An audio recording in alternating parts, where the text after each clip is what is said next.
What up, Bills Mafia? Welcome to Buffalo Motivated. My name is B Money, Brandon Meister here to go over our number one draft pick last night, Dalton Kincaid. What I'm going to do is I've scoured the internet, went over all the articles. I put together something here. I'm going to read for y'all that combines everything into it, a nice summary of what everybody has been saying about him. Also, what I've noticed about him personally, I'm going to give you a Colin Cowherd quote, Chris Sims quote, give you the grade from USA Today, how they broke down the trade, and my grade as well. And in the meantime, we're going to be watching some Dalton Kincaid highlights. So sit back, press that like, press that subscribe button, and let's enjoy the show. Press play. Let's go. Dalton Kincaid. You know him. You heard about him. He's that guy you kept hearing about before the draft that we all wanted. We wanted this guy, Dalton Kincaid, but we never considered him because we never thought that he would fall so low to the Bills. The Bills have been trying to get a second tight end, a great tight end for years now. And great tight ends are not easy to get. So when you see one and he's available, he's the number one tight end in the draft and the deepest tight end pool in years, you get him, especially if you only have to give up one round to get him. Chris Sims said that this quote, Chris Sims, this is a Bijan Robinson, Devin Witherspoon type of no-brainer. He has phenomenal hands and a phenomenal ability to get open. He is a Travis Kelce-ish in the way he is able to get open. Kincaid, compared to Travis Kelce, Dalton Kincaid is 6'4", 240 pounds coming out of college. Travis Kelce is 6'5", 250 pounds. The tight end position, in my mind, and what we have seen with Gronkowski, with Kelce, with Shannon Sharp, with Tony Gonzalez, with the best teams and the best tight ends who did not only win the Super Bowl, but they ended up creating dynasties. Tight ends are chess pieces. It's a weapon. If you can get a good one, the tight end is the queen on the chessboard. Their size allows you to move them around to catch passes, short passes, mid passes, or long ones, to move the chains, to catch touchdowns, and to block as well. If you can get a good one, they are the hardest players to stop. And we as Bills fans know this firsthand. So let's get our guy. They are game changers and key pieces to Super Bowl teams and dynasties. With the pass-addicted offense that the Bills play with, adding that mismatch to the field will be a great new flash that the Bills have not had other than a few times with Dawson Knox. And we know we love Dawson Knox because we know that the games when Dawson Knox does go off, we are practically unbeatable. So why not secure that position with a far more reliable player so we can do it more often? My draft grade on this pick last night for Dalton Kincaid is an A. His 2022 stats, he had 70 receptions, 890 yards, 8 touchdowns. And in one of the games versus USC, he proved that he can completely take over the game. He had 16 targets with 16 receptions and 234 yards. He's a top 10 prospect, and the value where the Buffalo Bills got him at 25 was absolutely incredible. The Dallas Cowboys faces said it all. They looked upset. They were sour, they were pissed, and they were confused as what to do next. The Bills, since Josh Allen has arrived as our chosen one quarterback, we have been 31st in passing yards to a tight end. Kincaid, as you're going to see over here in the video, he is a weapon who's dynamic in the passing game. And what do the Buffalo Bills do a lot? We pass. Bean said that if Kincaid was gone, that we would have traded back. And so we traded up because he was that piece that he just could not have slept at night knowing he missed out on. He also said that he's a receiving tight end, which is obvious from what we're seeing over here. You watch these highlights over here. Go ahead, soak them up. They look so good, don't they? What I noticed is that he has incredibly sticky hands. The way the ball sticks to his hands reminds me of Stefon Diggs. Unlike Dawson Knox, where every catch seems difficult, Dalton Kincaid makes catches look easy. And he is that type.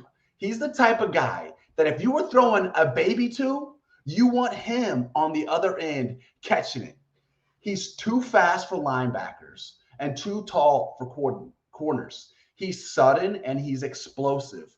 He almost always makes the first guy miss. He's also the type that we love. He's the type that hurdles defenders. Adding him to our holster on the playbook should open up the middle of the field, similar to what a 6'4" Cole Beasley does. Do you guys remember what Cole Beasley did when he was wide open all the time?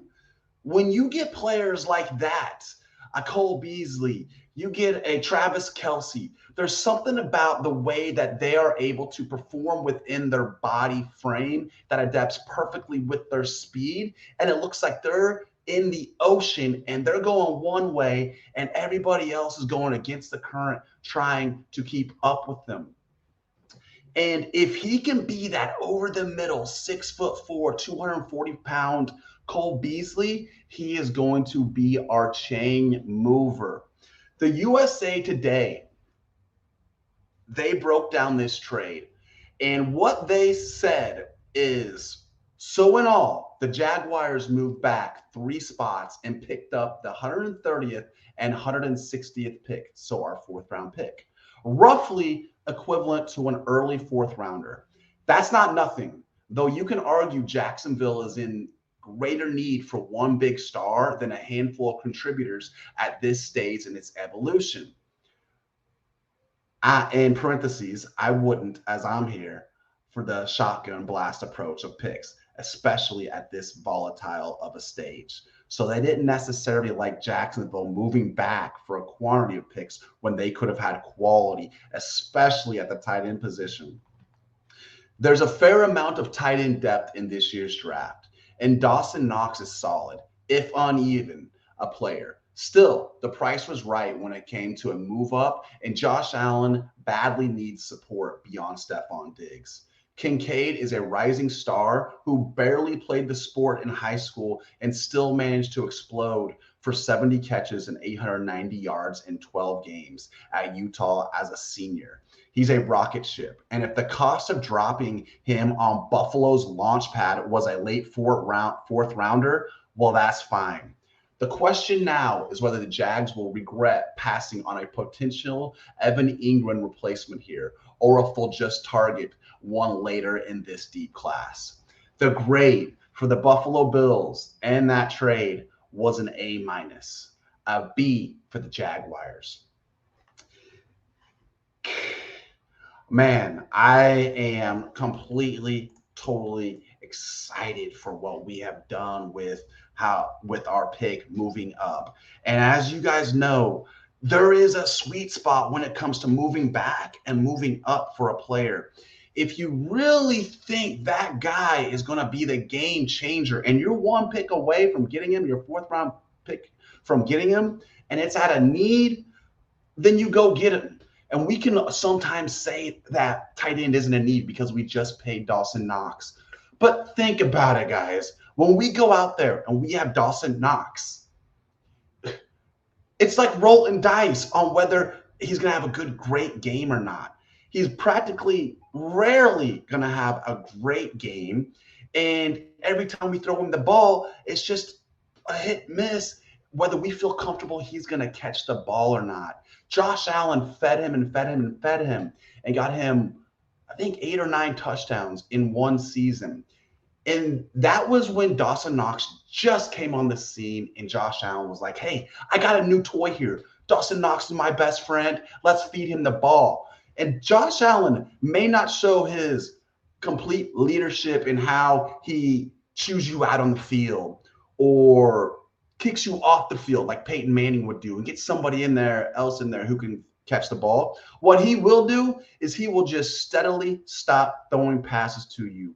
We remember that happened with Isaiah McKenzie. No matter how open and how fast the dude was, the passes wouldn't go his way because he dropped too many passes. I think the same feeling that we get when we throw the Dawson Knox the ball and Isaiah McKenzie the ball, we're kind of holding our breath on whether he's going to catch it or not. Josh Allen also gets before he throws the ball. So he would just rather take that deep shot to Gabe Davis or Stefon Diggs or run the damn ball himself. And with Dalton Kincaid, we are getting a Spider-Man grip, sticky fingers type of catching tight end who's 6'4" and is going to be able to be moved around as that giant receiver, i.e., a la Cole Beasley. It's exactly what the Bills needed on this team. Colin Cowherd has been talking about Dalton Kincaid a lot today. He said, I absolutely love the pick. He was like, and I agree with Colin. It's like, instead of, hey, we're chasing the Chiefs. All right, so let's draft defensive end after defensive end and start trying to chase the Chiefs and take down Mahomes. How about we draft offensive players for Josh Allen and make other teams chase us? Let's set the paradigm. If we have a shot at getting an elite, a great tight end, that queen piece on the chessboard, let's take the shot and do it. Because for who knows, that 4th-round draft pick that we gave up to get him probably wouldn't have made the team anyways. Man, I am excited for this draft. I'm so glad that y'all tuned in. Please go ahead, hit that like, that share, and that subscribe button, because I'm going to be coming at you guys with more Buffalo Bills content. This is B-Money here with Buffalo Motivated. And I want all of you guys to go out there and have yourselves a great, beautiful day today. Go Bills.